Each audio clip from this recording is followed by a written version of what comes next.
The sun was gently rising over Albany, New York as George Carter, a 78-year-old man, prepared for the day. The air was crisp and the golden light bathed his small house, where he had been living alone for several years. After making a cup of coffee, George looked at an old photo in his living room, a picture of him as a young soldier. He sighed and smiled, reminiscing about a time when life seemed simpler. After a quiet breakfast, George grabbed his car keys and headed out the door. Today he had a grocery list to check off at the local supermarket. "Let's go, old friend," he murmured to his car, an old but well-maintained sedan. "We've still got a few miles left in us." George drove slowly and carefully, as he always did. He liked to take in the scenery, the trees just starting to show the first signs of fall, the quiet streets of the city. He enjoyed driving, and even though his vision and reflexes weren't what they used to be, he still felt safe behind the wheel. As he drove down the main avenue, he noticed the traffic starting to pick up.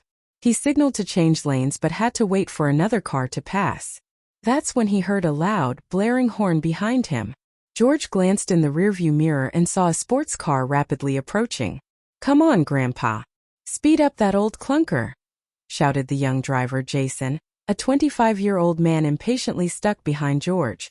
Jason was known for his impulsiveness and lack of patience, especially when he was running late for work. George frowned, trying to stay calm. He finally completed the lane change and saw Jason speed past him. Frustration etched on his face. "Do you think you own the road?" Jason yelled, leaning out his window. "If you can't drive, you should stay home." George felt his face flush with embarrassment and hurt. He knew he didn't drive as fast as others, but he always tried to be safe and courteous. Jason's words struck him deeply, stirring up a sadness he had long kept buried. Silently, he continued on his way, the sound of Jason's horn still echoing in his ears even after the sports car had disappeared into the distance. When George arrived at the supermarket, he felt a pang of sadness and isolation. As he walked through the aisles picking up the items on his list, he remembered the days when people treated him with respect, as a war veteran and as an experienced man. Now, he felt like just an old man getting in the way of the younger generation. Back in his car, George took a deep breath and decided not to let the incident ruin his day. He knew the world was changing, and sometimes people could be cruel. However, he still believed in kindness and the importance of treating others with respect. As he started the car to head back home, George looked up at the clear blue sky and murmured to himself, "There's still a lot of living and learning to do, isn't there?" With that, he started the engine and drove off, determined to face the rest of the day with dignity and courage. The sun in Albany continued to shine brightly, illuminating the city and filling the streets with a golden light. George Carter, still a bit shaken by the earlier incident, continued his journey home. He drove carefully as always, respecting the speed limits and keeping a safe distance from other vehicles. Meanwhile, Jason, the young driver who had insulted George, was on his way to his job at a marketing firm downtown. Jason lived a fast-paced life, constantly feeling pressured by time and the expectations of his colleagues and superiors. Deep down, he knew his impatience and aggressiveness behind the wheel were reflections of his stressful life, but he never stopped to consider the consequences of his actions.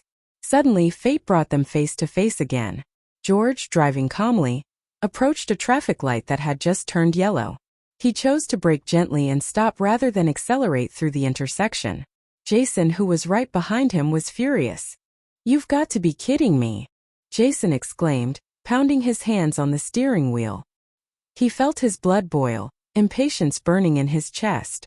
Without a second thought, he started honking incessantly, hoping the old man would change his mind.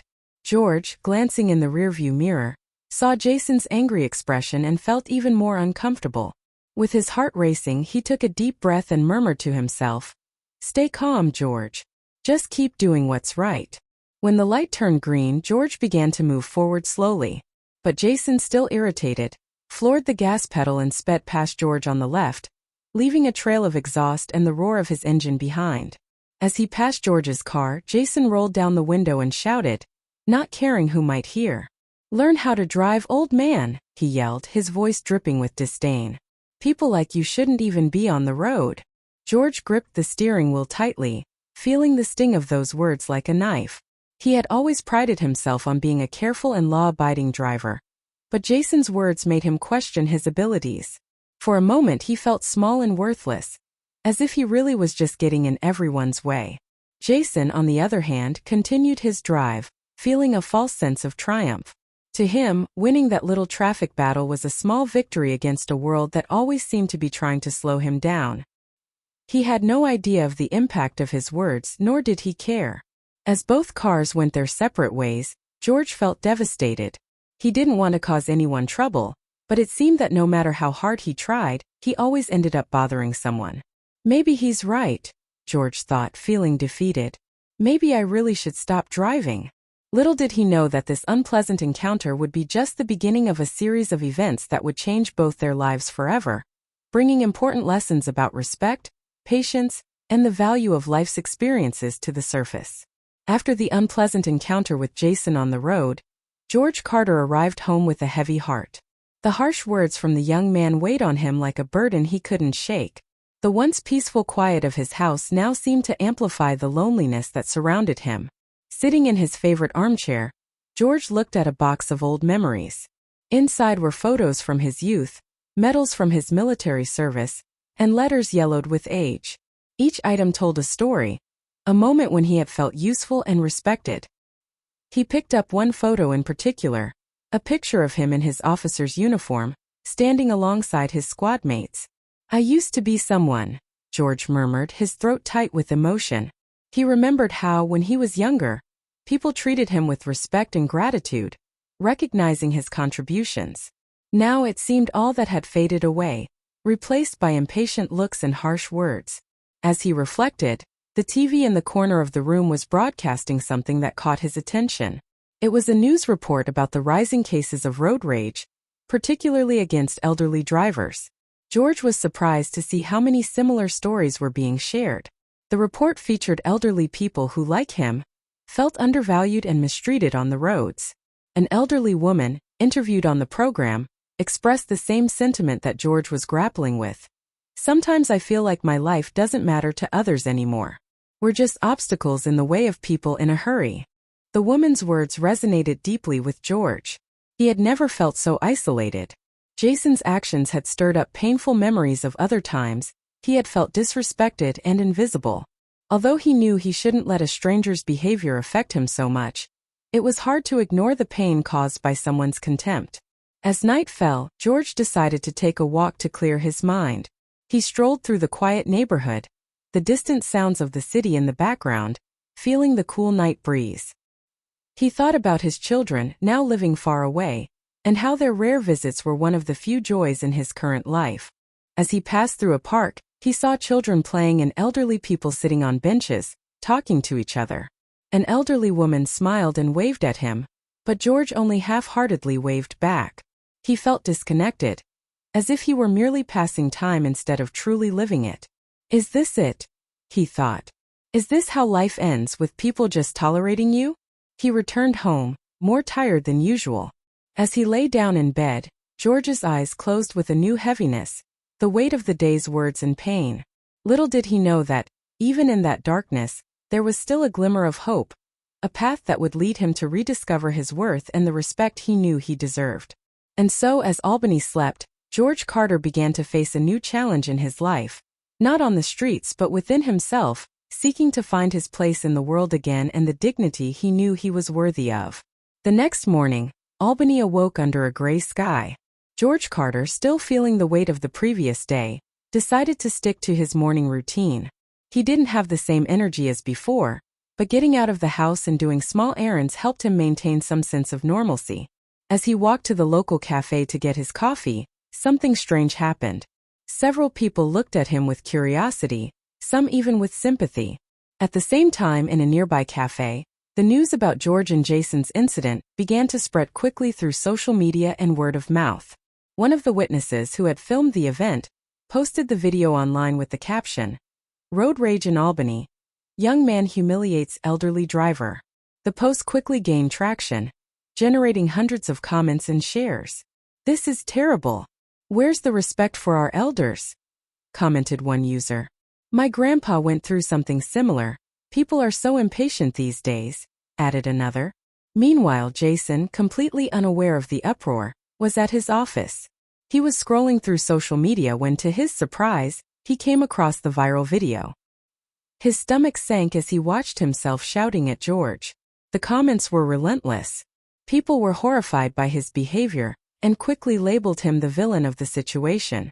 He turned off his phone, feeling a wave of shame and regret. Across town, George sat in his usual spot at the cafe, trying to understand why people were looking at him differently. That's when a young woman, who was also a regular customer, approached him. "Hi, Mr. Carter, right?" she said with a shy smile. "I saw the video online. What that guy did was awful. I just wanted you to know that a lot of people are on your side." Jason sat in his living room, his face illuminated by the bluish glow of his laptop. The screen was open to the social media site where the video of him yelling at George had gone viral. With each refresh, more comments appeared, most of them harshly criticizing his behavior. The pressure was overwhelming. Jason, usually confident and impulsive, now felt vulnerable and exposed. He reread some of the comments. "How can anyone be so cruel? Respect for the elderly shouldn't be optional." These words struck him deeply, echoing his own insecurities. Jason knew that his impatience in traffic was just a manifestation of something deeper. A life filled with pressures and expectations, with no room for mistakes or weaknesses. With a sigh, Jason closed the laptop and stood up. He walked over to the window and looked out at the busy street below. The city seemed to move on, indifferent to his inner turmoil. He remembered his childhood in Albany, the times when his grandmother would take him to the park, and he would run free without worries. In those days he felt safe and loved, something that seemed to have been lost in the rush of adult life. George's words also echoed in his mind. The sad, resigned look on the old man's face as Jason insulted him wouldn't leave him alone. Jason wondered how many times he had judged others based on assumptions and impatience, without really considering their stories and struggles. The next morning, Jason decided to take a day off. He needed time to think, to reconnect with who he was before becoming so bitter and reactive. He drove aimlessly through the streets of Albany, eventually stopping at a park he used to visit as a child. The tall trees and the sound of leaves rustling in the wind provided a rare moment of peace. Sitting on a bench, he watched a group of elderly people slowly walking along the trail. They laughed and talked, sharing stories and experiences. Jason watched with a mix of admiration and envy. These people seemed to have found a way to live in harmony with the passage of time, something he in his youth still couldn't understand. One of the men, white-haired and with a friendly smile, approached Jason. "Everything okay, young man?" the man asked, noticing Jason's worried expression. Jason hesitated for a moment before responding. "Yes, just thinking about some things." The man smiled understandingly. Life has a way of making us think, especially when we see ourselves in others' mistakes. But remember, it's always possible to change and learn. These simple words, spoken by a stranger, touched Jason deeply. He thanked the man and stayed in the park for a while longer, reflecting on his life and attitudes. He remembered the lessons his grandmother had taught him about respect and patience, things he had forgotten along the way. Determined to make amends for his mistakes, Jason made a decision. He needed to apologize to George, not just to ease his own guilt, but because it was the right thing to do. He knew that an apology wouldn't erase what he had done, but it could be the first step toward real change. With this resolve, Jason returned home and began searching for George's address. He knew the city was small and that with a little effort, he could find him. He felt that this was his opportunity to show that he could be better, that there was still time to correct his mistakes and perhaps, just maybe, start building a better version of himself. As the day turned to night, Jason felt anxious but also hopeful. He was about to confront his own demons, and in doing so, he hoped to find not just forgiveness but also a path to personal growth. The next day, a fresh, sunny morning dawned over Albany. George Carter, still absorbing the wave of support he had received, was surprised by a call from a local journalist. The reporter, named Tom, had heard about the incident and wanted to interview George for a story on respect for the elderly and the growing impatience in traffic. Reluctant at first, George agreed, seeing it as an opportunity to share his perspective and perhaps help promote reflection in the community. He tidied up his living room, placing a small American flag and some of his war medals on the table. When Tom arrived, accompanied by a photographer, George greeted him with a cordial but slightly hesitant smile. "Thank you for having me, Mr. Carter," Tom said, shaking George's hand. "I know it must be uncomfortable to relive this incident, but I believe your story can bring an important message to many people." George nodded, offering the reporter a chair. "I hope so. I don't like being the center of attention, but maybe this can help in some way." Tom adjusted his recorder and began asking questions about the incident. George recounted his version of events, the sadness he felt at being treated with such impatience, and the sense of invisibility that often came with his age. The reporter listened attentively, taking notes and occasionally nodding. "Can you tell me more about your life, Mr. Carter?" Tom asked at one point. "I think readers would like to know more about the man you are, beyond this incident." George hesitated, looking at the medals on the table. "Well, there's not much to say. I was born and raised here in Albany. I served in the Army for many years during the Korean War. Came back home and worked as a mechanic. I've always been a regular guy living a simple life." Tom, interested, encouraged George to continue. "And what about your family and life experiences?" George took a deep breath. "I had a wonderful wife, Evelyn. She passed away a few years ago. We have 2 children, but they live far away now with their own families. I'm proud of what I've achieved, but as the years go by, things change. People start seeing you differently. It's like you become invisible.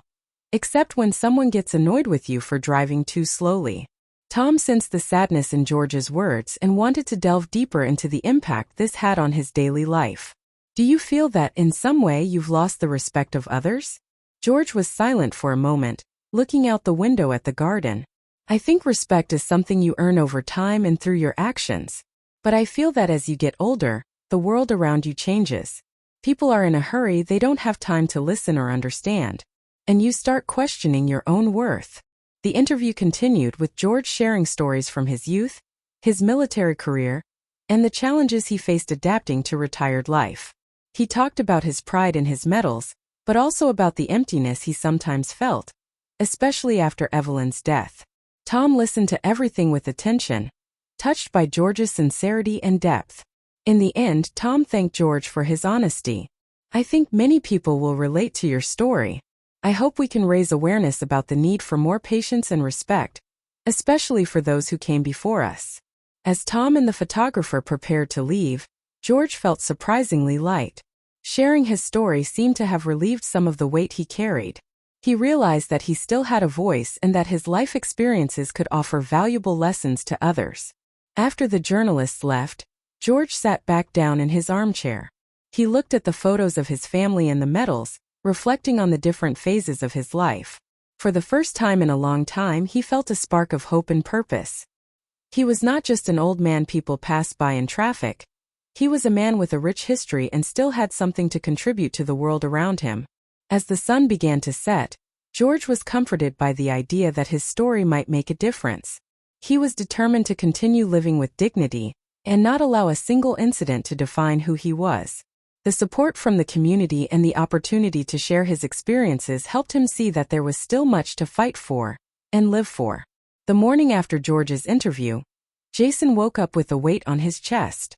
The fallout from the incident on social media and the reflections he had made about his actions led him to a decision.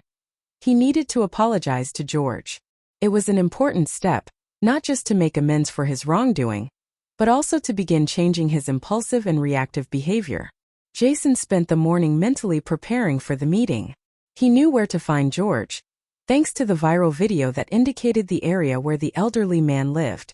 After a while, he gathered the courage and drove to George's house, feeling his heart race with every mile. When he arrived, he hesitated for a moment before getting out of the car. But finally, he took the initiative and rang the doorbell. George opened the door, surprised to see Jason standing in front of him. He recognized the young man immediately, and for a moment, he was at a loss for words. "Mr. Carter, I'm Jason," the young man began, visibly nervous. "I'm the guy who was really rude to you in traffic. I wanted to apologize for what I did." George observed Jason for a moment, his expression unreadable. He noticed the discomfort in the young man and the sincerity in his eyes. Jason continued, "I know what I did was wrong, and there's no excuse for my behavior. I was frustrated and I took it out on you for no reason. I'm really sorry, and I want you to know that I genuinely regret it." George took a deep breath and after a brief silence, he replied in a calm voice. "Jason, thank you for coming here and apologizing. I think we all make mistakes, especially when we're stressed or in a hurry." Jason, relieved to hear George's calm response, felt encouraged to continue. "I've been reflecting a lot on what happened. I realized that I was being selfish and that I wasn't considering how my actions could affect others. You didn't deserve what I said, and I want to make things right." George nodded, feeling the sincerity in Jason's words. He gestured for the young man to come in. "Would you like to sit down and talk for a while? Maybe we can get to know each other a bit better." As days went by, Jason's routine started to change. Inspired by his conversations with George, he decided to adopt a calmer and more reflective approach to his daily life. At work, Jason began treating his colleagues with more patience and empathy, listening to their concerns and offering help whenever possible. He realized that the irritation he had felt before was often the result of accumulated stress and a lack of understanding of others' perspectives. One day, Jason was surprised by a coworker, Sarah, who commented on his change in behavior. "Jason, you seem different lately. Calmer, more approachable. What happened?" Jason smiled, feeling a warmth in his chest. "I guess I'm just trying to slow down a bit and pay more attention to the people around me. I met someone who showed me the importance of that." Sarah looked at him with curiosity but didn't ask any more questions. Jason knew that the lessons he was learning from George were not just about how to treat others, but also about how to treat himself with more kindness and compassion. He started practicing meditation and walking in the park, finding an inner peace he had never experienced before. Meanwhile, George was also experiencing a renewal in his life. The meetings with Jason brought him a sense of purpose and joy that he hadn't felt in a long time. He started getting more involved in the community, participating in activities at the community center, and sharing his stories and experiences with other seniors. His perspective on life was also changing. He saw that even in old age, there were new opportunities to grow and connect with others. One afternoon, Jason showed up at George's house with an idea. "Mr. Carter, I was thinking, how about we make a documentary about your life and the lessons you've learned? I think many people could benefit from your wisdom." George, initially surprised by the suggestion, became thoughtful. "A documentary? I never thought of something like that, but it could be a good idea. Not for my own ego, but if it can help others understand the importance of patience and respect, I think it's worth it." Jason was enthusiastic. "Exactly. We can tell your story, your journey, and what it's like to be an elderly person in today's society. We can also talk about how people can better connect with each other, regardless of age." With the plan in mind, Jason started working on the project, using his marketing skills to plan the documentary. He interviewed George in various significant places, like the park where they used to walk and the community center where George met with other seniors. The interviews were sincere and emotional, with George speaking openly about his struggles, achievements, and the challenges of aging. The filming process brought up stories and memories that George had almost forgotten. He felt revitalized, realizing that his life and experiences had value and could inspire others. For Jason, the project was a way to give back to George for everything he had taught him, and an opportunity to share with the world the precious lessons he had learned. As time went on, the documentary began to take shape. Jason carefully edited the interviews, interspersing them with footage of George in his daily life and scenes from the Albany community. He also included testimonials from other people who knew George and had been touched by his wisdom and kindness.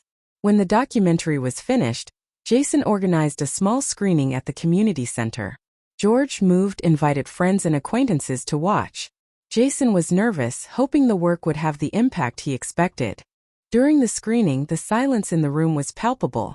People watched attentively, some with tears in their eyes, others smiling as they listened to George's stories. When the documentary ended, the room erupted in applause.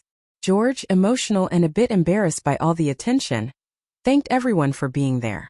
A woman in the audience stood up and said, "Mr. Carter, your words are an inspiration. Thank you for sharing your life with us. I think we all needed to hear these lessons." Jason, seeing the audience's reaction, felt a deep satisfaction.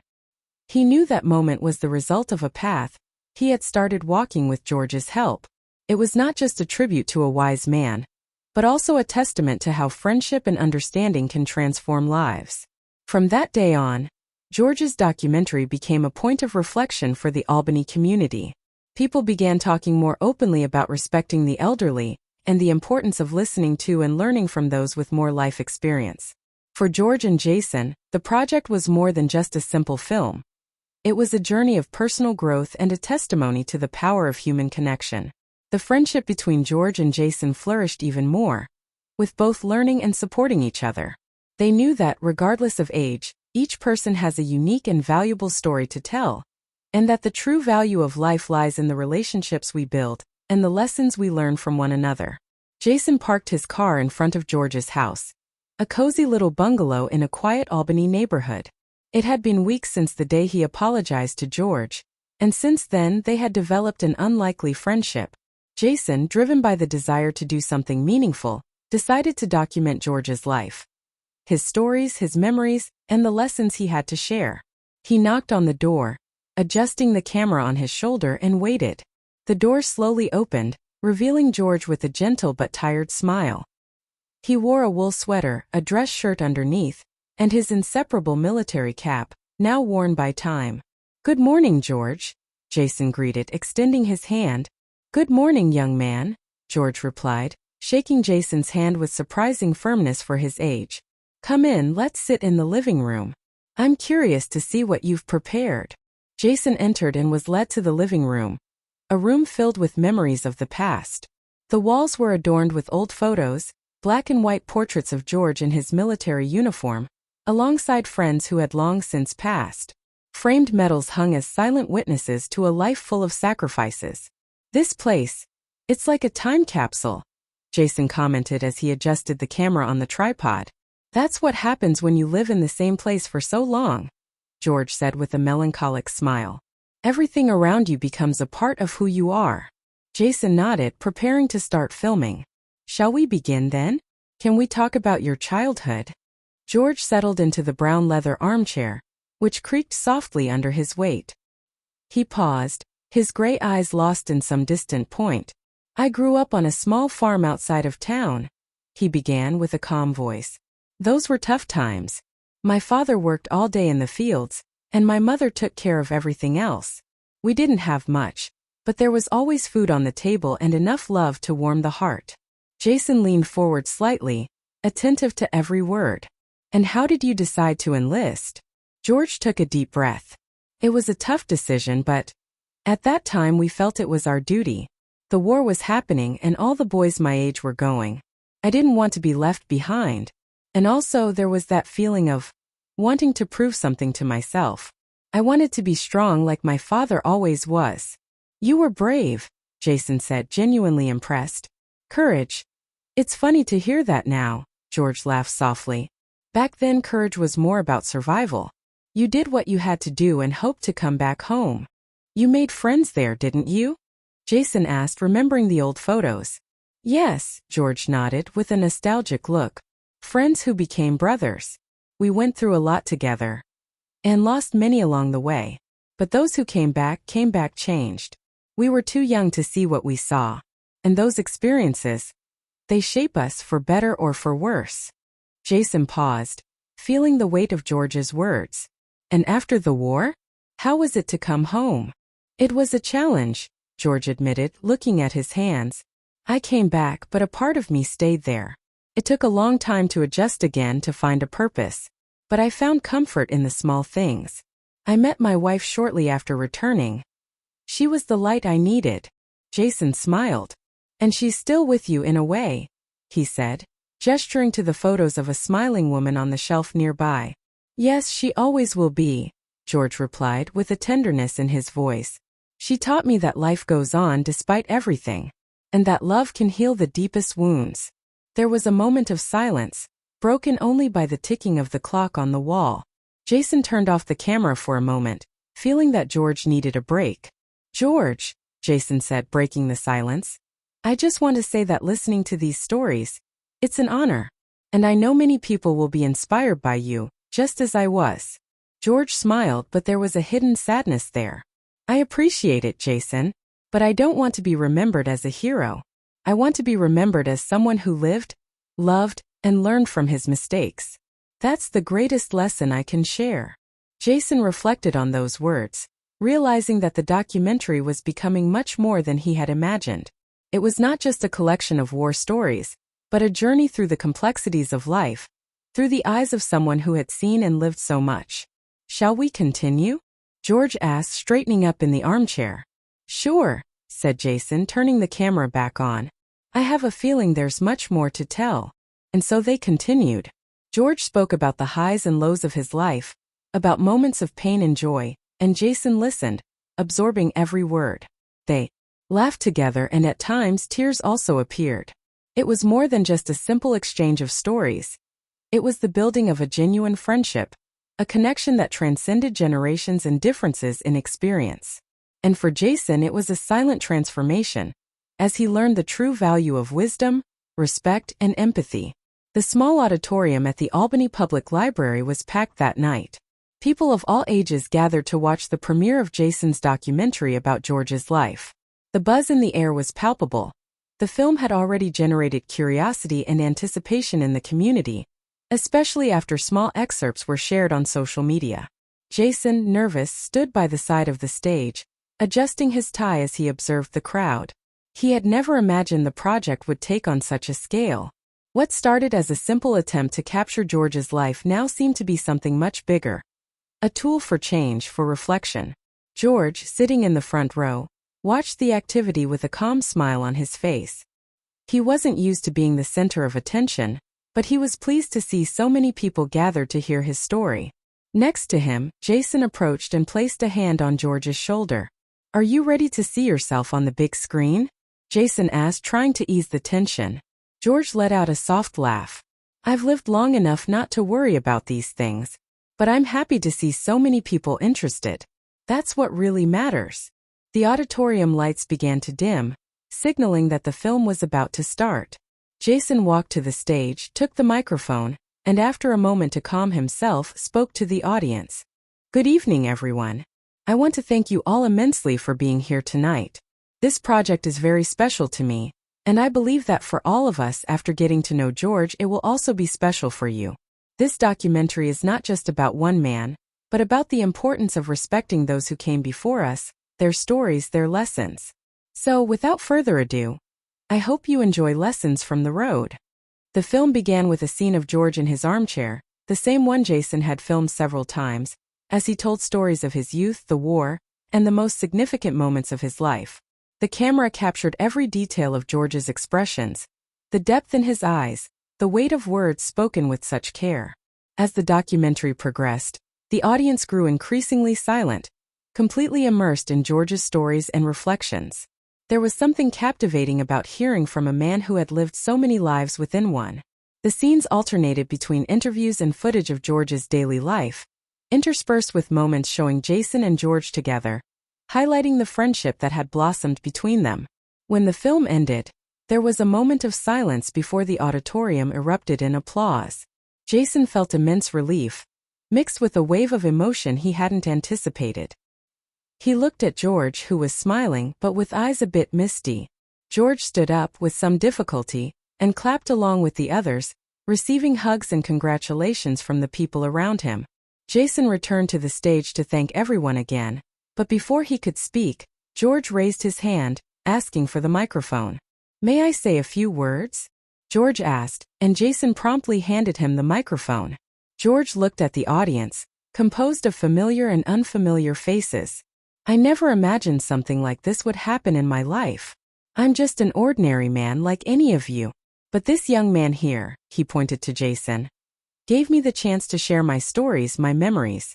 And it made me realize that we all have something to share. Something that can touch someone else's life. Something that can inspire.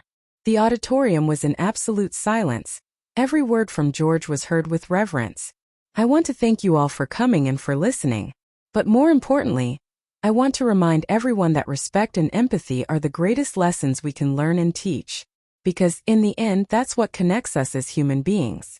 George handed the microphone back to Jason, who was visibly moved. "Thank you, George.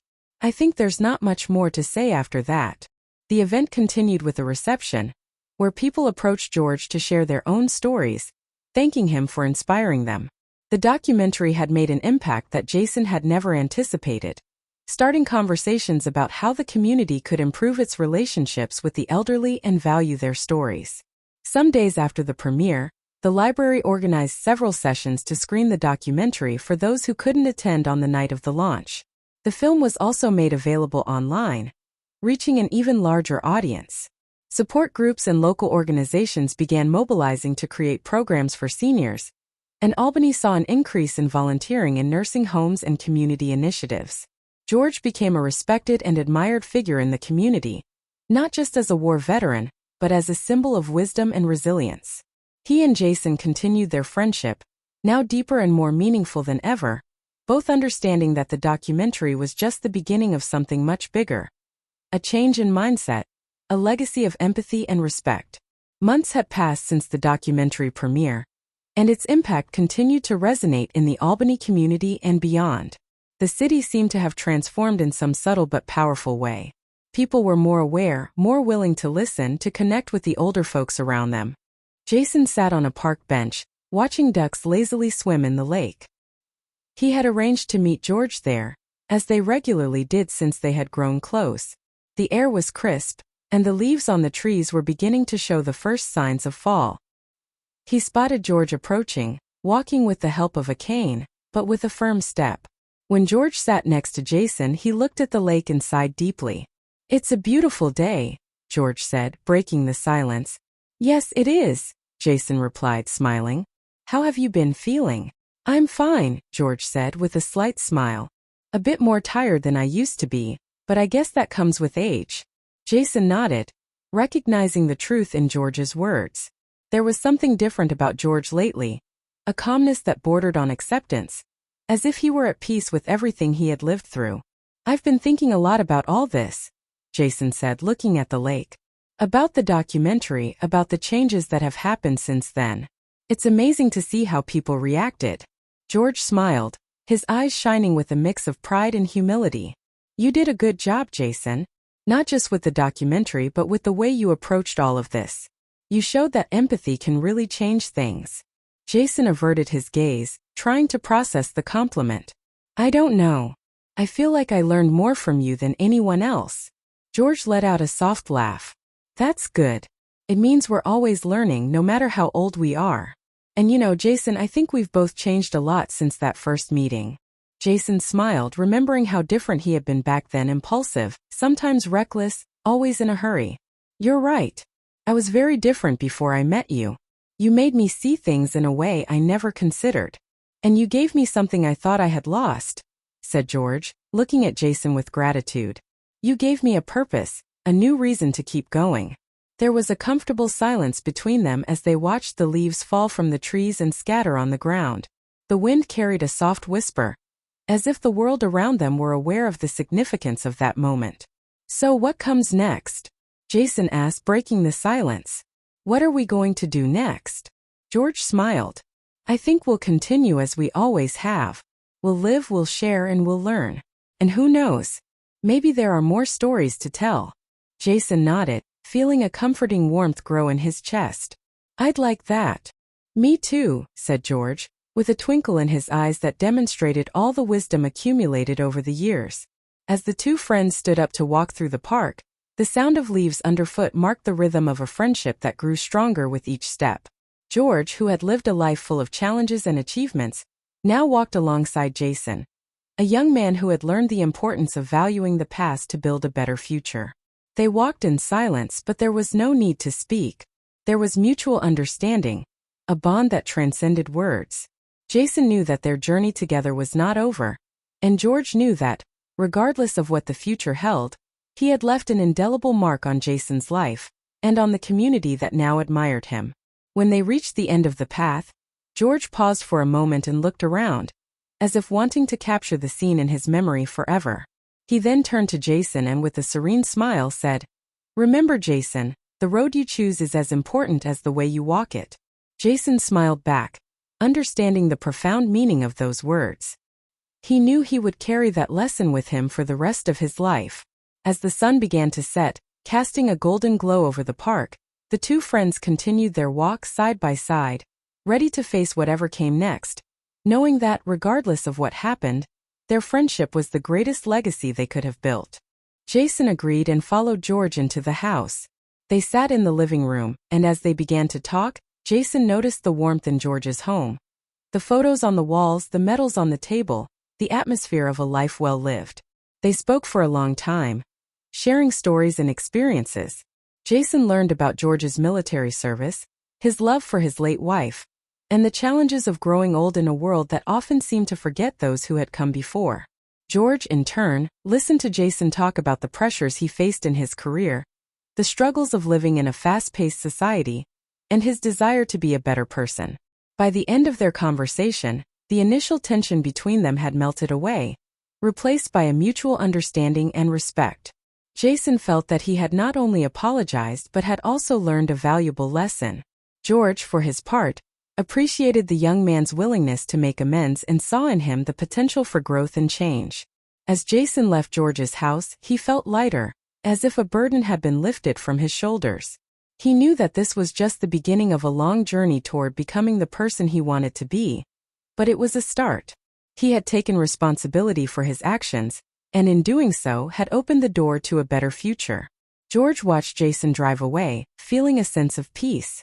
The confrontation that had initially caused him so much pain had now led to an unexpected connection. He realized that even in the face of adversity, there was always room for forgiveness and understanding. And so, as the day came to an end, both men felt that they had taken an important step forward. They had turned a negative experience into an opportunity for growth, and in doing so had found a common ground that bridged the gap between their generations. George, surprised, asked, "Video? What are you talking about?" The young woman briefly explained what had happened, showing George the video on her phone. He watched in silence, seeing the moment of his humiliation replayed on the screen. He felt a mix of emotions, embarrassment, sadness, but also a strange sense of validation, realizing that so many people supported him. In the days that followed, George's story became a hot topic in the local media. Newspapers and TV programs covered the incident, discussing the growing problem of aggression against the elderly and the lack of respect in communities. Many used the story to highlight the importance of treating others with patience and compassion, especially the elderly. The growing wave of public support was a surprise to George. People he barely knew began greeting him on the streets, offering words of comfort and solidarity. He felt more seen and valued than he had in many years. Yet, there was a part of him that felt uncomfortable with all the attention. He had never wanted to be in the spotlight, especially for something so negative. As George processed this whirlwind of emotions, Jason was also going through a transformation. Confronted with the fallout from his actions, he began to deeply reflect on his behavior. For Jason, the incident and the community's reaction were a wake-up call. For the first time, he really thought about how his actions affected others, especially those who were more vulnerable. That night, as Albany quieted down under the glow of the city lights, both George and Jason were lost in their thoughts. One was rediscovering the respect he deserved, while the other was beginning to learn an important lesson about empathy and humanity.